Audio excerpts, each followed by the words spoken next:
Good morning, Peter. Good morning, Professor. Did you sleep well? Splendid, splendid. Now I'm off for my daily constitutional.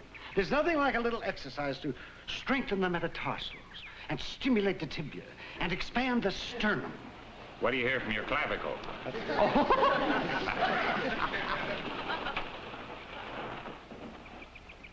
Hi, Uncle Paul. Pete, I've got to talk to you. It's very personal and most distressing. Sure. Oh, Professor Sheboygan, this is Paul Barton. He's my uncle. Oh, Mr. Barton. How do you do, sir? Professor Sheboygan is guest lecturer at UCLA this week in anthropology. Peter and Gladys were gracious enough to ask me to stay with them. Would you please excuse us, Professor? Let's go inside, Uncle Paul. Yeah, oh, wait a minute. Where is Gladys? Today is our gardening day, and I have assigned Gladys to the backyard. So for the moment, you're safe.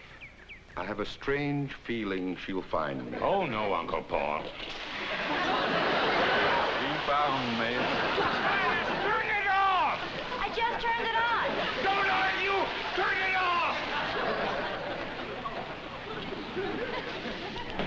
Oh, I'm sorry, Uncle Paul. Don't apologize.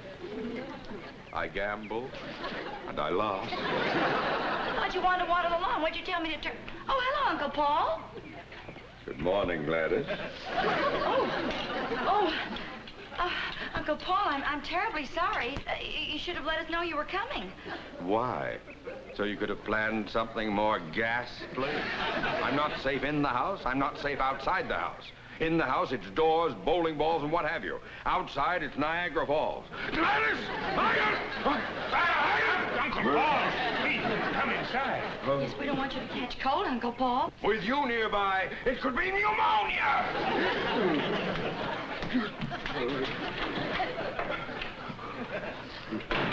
Definitely. Oh, yes. Definitely. Definitely what, Professor? A man of great potential violence. Potential violence, Uncle Paul? Oh, no, he may have a little temper, but sometimes I annoy him. Oh, yes. His head shape is indicative of it. Have you ever noticed the enlarged glabella? Enlarged glabella? No. No, I don't think I ever did that. Or the distended middle concha? Concha? That man has incipient homicidal tendencies. I'll see you later, Gladys. Incipient homicidal tendencies? Uncle Paul?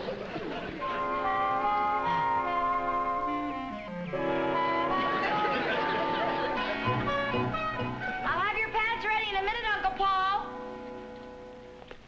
You're dissolving your partnership with Otto after all this time? That's why I came into town, to see my lawyer. But, Uncle Paul, you and Otto have been partners for 20 years. I leave the coat's dry now. I'll press it for you. Gladys, Uncle Paul and Otto Bergner have split up.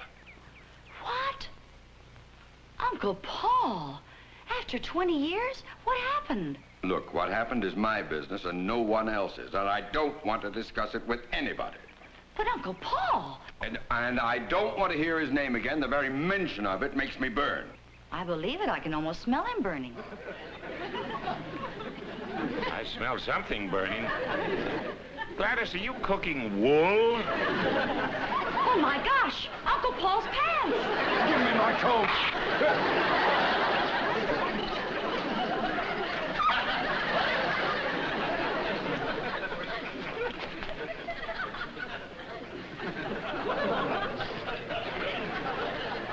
I could stitch the bottom and hang it up for Christmas.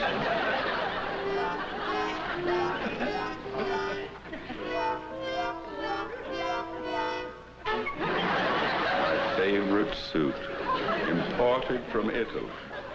You weren't satisfied just to turn the hose on it. You had to air condition the pants. And my coat!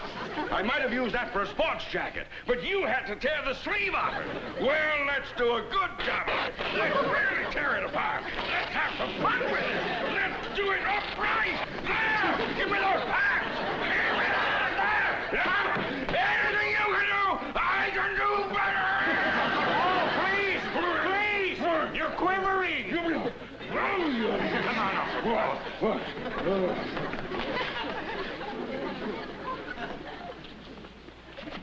Now, why don't you get into one of my suits? Then maybe you can go into town and buy yourself a new one. Well, a decidedly large glabella. Definitely a homicidal. That man could kill.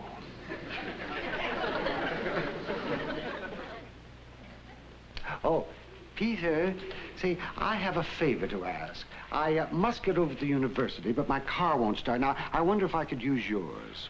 Well, Professor, I'd like to help you, but I have an appointment in 20 minutes with a client. Oh, dear. A colleague of mine was bringing some paraphernalia over here, and it's so awkward to take by bus. Well, just a second. Uncle Paul? Yes? It's about your car.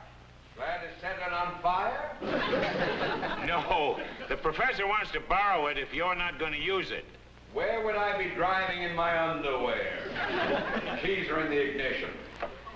Well, thank you, Peter. All right.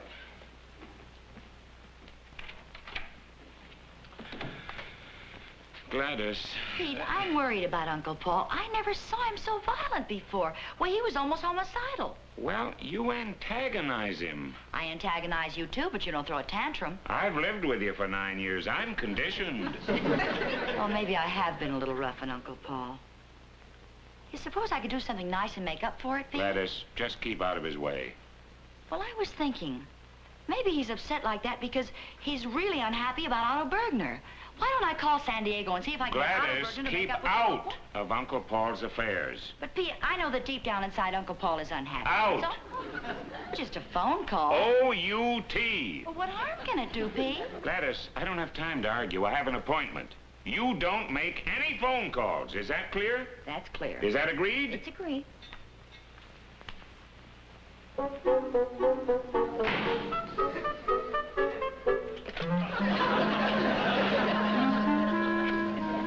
Operator, I'd like to talk to San Diego. To a Mr. Otto Bergner.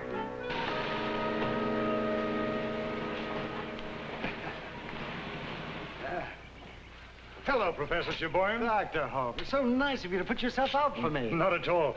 I knew you couldn't do without this in your lecture. But be careful. His scapula's loose. Oh.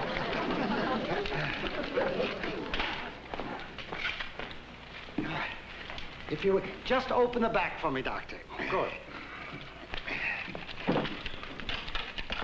Ah. Hello, could I speak to Mr. Bergner, please? Well, this is Mrs. Bergner. Who is this? This is Mrs. Porter. Well, I'm Mr. Barton's nephew's wife. It's Paul's niece. It's that hot-headed Dummkopf. Probably he wants to make up. Hello? Hello? What shall I say? For a month you haven't seen me. Where I am, you don't know. I disappeared, verstehst du? Mrs. Porter, I don't know where Otto is. I haven't seen him for over a month. He disappeared. Disappeared? Oh, my goodness, I forgot to bring the charts I promised you. If you have a few minutes, I'll drive you back to my house and we'll pick them up. Very well, Doctor. If my husband disappeared and I couldn't find him for a month, I'd call the police. Mrs. Bergner, you have my sympathy. Goodbye.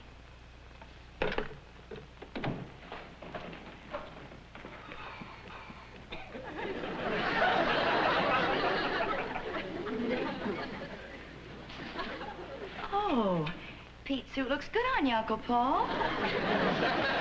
What do you say we go down to Field's department store and I'll help you pick out a beautiful suit? You're going to help me? Well, for once in my life, Lady Luck is smiling on me. I lent Professor Sheboygan my car. Oh. Well, no, you didn't. There it is right in front, Uncle Paul. Gladys, I implore you. Let me go alone. I wouldn't dream of it.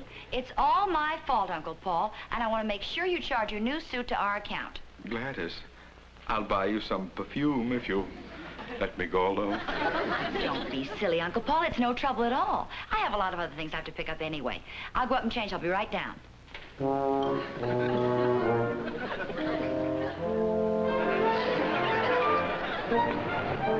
What did What'd you have the fight about, Uncle Paul? Gladys, will you please stop hounding me about Otto Bergner? You're not getting any younger, and your business is too big to handle alone. I think you ought to make up with Otto Bergner, Uncle Paul. It's too late. Oh, I better put this in the trunk. It might blow away. Let's not discuss Otto Bergner anymore. He's out finished. I'm rid of him. Uncle Paul, you just don't get rid of friends.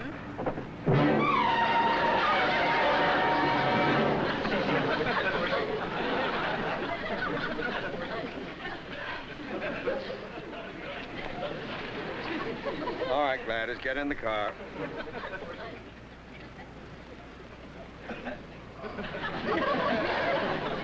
Gladys? Gladys? Gladys? Oh, Uncle Paul, I think I'll go home in a taxi. There's one. Taxi! Will you get in the car? If you don't mind, Uncle Paul, I think I'll walk.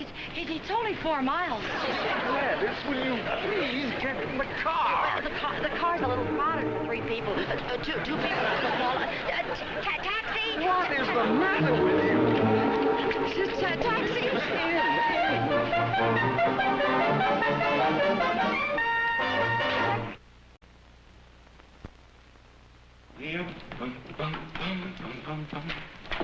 Pete, darling, I'm so happy to see you. But Gladys, I've only been gone 2 hours. Darling, I'm so glad. So very glad. Once I was gone for 3 weeks. When I came back, the only thing she said was hi. If you think this is strange, you should have seen her in the car. Pete, where do you keep your razor?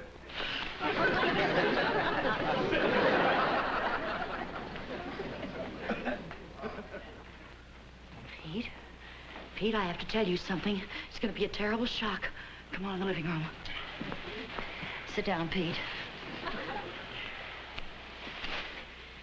Now, darling, I don't want to upset you, but I think you ought to know. Your Uncle Paul is a murderer. What? Gladys, what are you jabbering about? It's true, Pete. I knew Uncle Paul's violent temper would get him in trouble someday. I've heard some ridiculous stories, but this tops them all. All I can say is when your Uncle Paul said he got rid of Otto, he wasn't kidding. Gladys, you've got this ridiculous idea in your head. Not only in my head, Pete, in Professor Chaboyan's head, too. He's an anthropologist, an expert. He ought to know. Gladys. He said that Uncle Paul had homicidal tendencies. Did you ever notice his enlarged gondola? And he's got couches, too. I'm not listening to this. Pete, you've got to. It's terribly important. When we went shopping today, you'll never believe this. I got to the trunk of the car. It's much too late to take the skeleton in charge over at the campus. I'll do it tomorrow.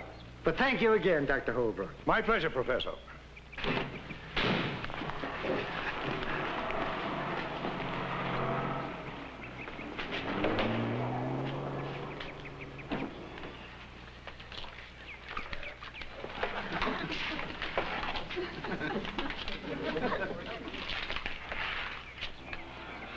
And there in the back of Uncle Paul's car was Otto Bergner. Poor, bony Otto Bergner. That's preposterous. Right now, poor bony Otto Bergner is somewhere stuffing his face with sauerkraut and knockwurst. Oh, he is he? Well, if you don't believe me, just call San Diego. Talk to his wife like I did. She hasn't seen or heard from him in a month. And you know why? Because poor Otto's been cooped up in the back of Uncle Paul's car, that's why. Gladys. All right, come on. See for yourself. Go on. Oh, Gladys, please. Pete, either you look in that trunk or I'll call the police. Okay. Okay.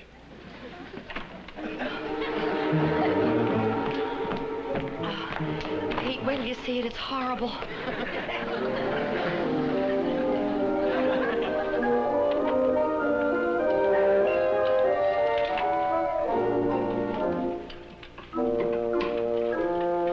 Gladys, you've been watching too many horror movies on The Late Show. I have, huh? Well, when you open that trunk and you run, just remember, ladies first. Gladys, look. No, P. I've seen it.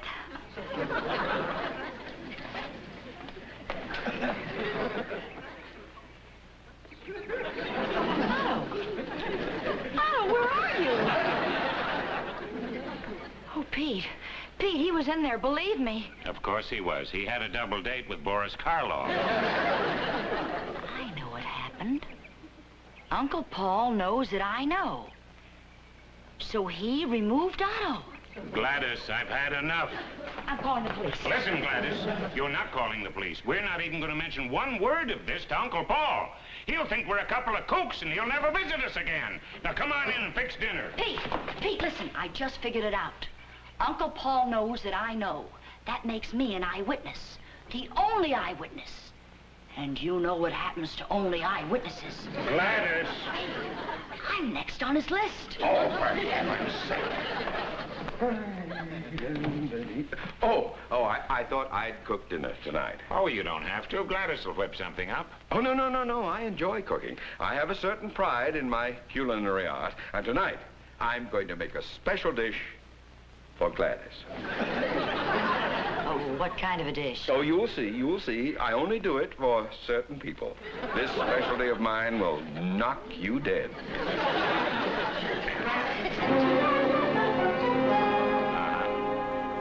Well, Mr. Foster, we'll be eating dinner in a little while, and...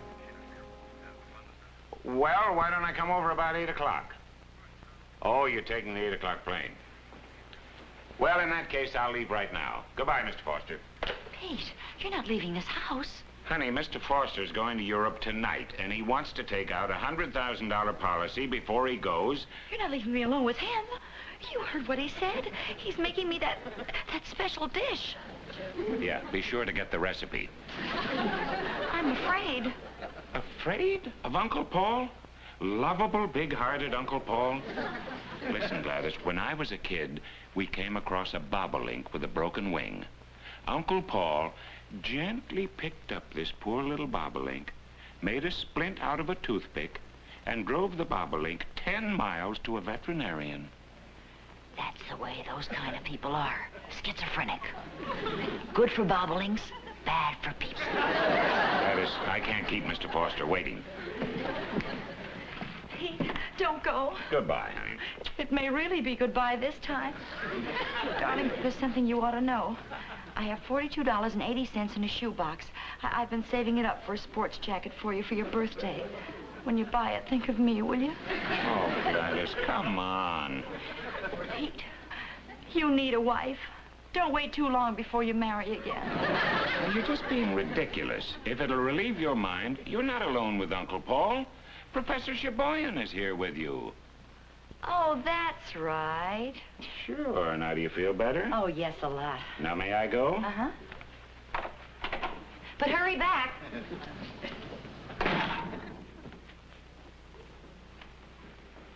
Professor? Professor? Yes, Gladys? Oh, nothing. Nothing at all.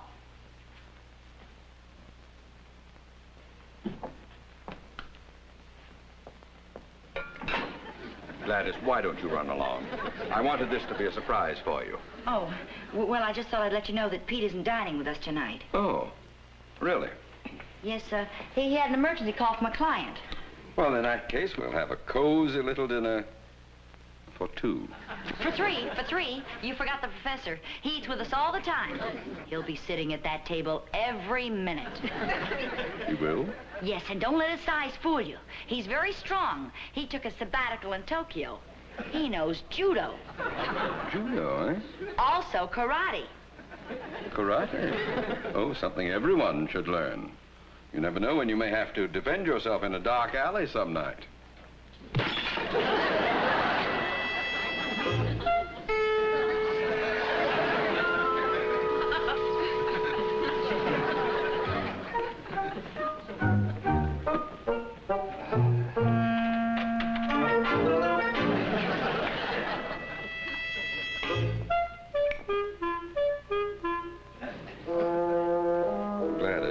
Why don't you take the salads into the dining room?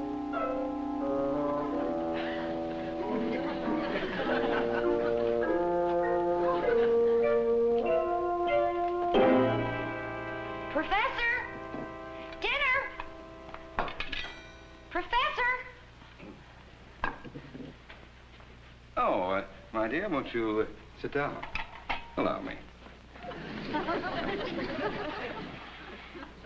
While we're waiting for the professor, I'd like to propose a toast.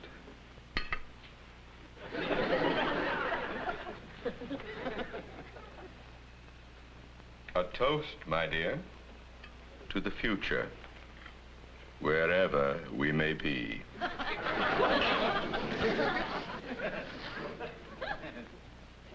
You're not drinking. Oh, well, shouldn't we wait for the professor? Oh, Uncle Paul, I dropped my napkin. Over there, see? Oh, allow me.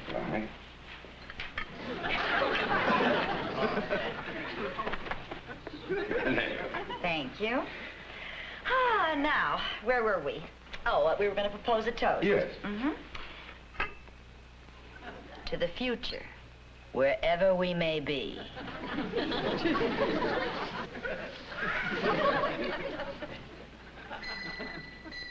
Oh, the timer on my roast. Forgive me.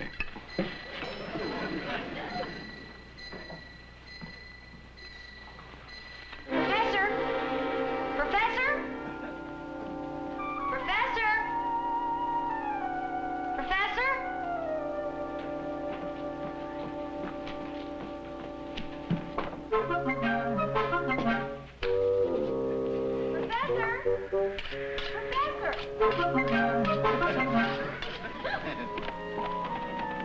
Professor?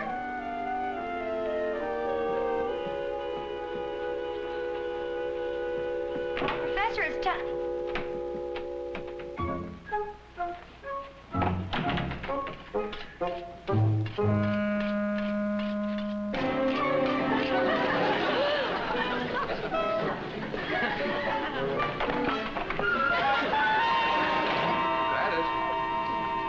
Gladys, where are you? Gladys? Gladys? Gladys, I'm ready to carve.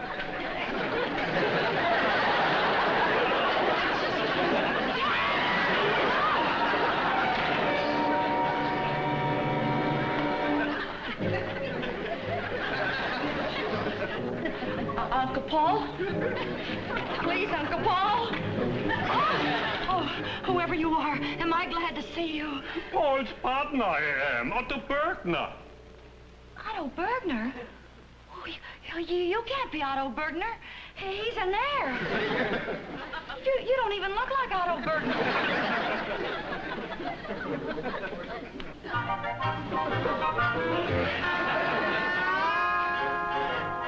Well, I'm glad you've made up. What did you fight about? Oh, it was so unimportant. So you did cheat at dominoes a few times. Who cheated who at dominoes? We broke up because you cheated at dominoes. Me? Honest Otto? Honest, crooked Otto. Oh, did you hear what he said? I am not going to hear. Why you ain't not Oh, now, isn't this silly? Fighting over a silly game of dominoes? Why don't you play gin rummy? That's a wonderful idea. Wunderbar. We'll use my deck.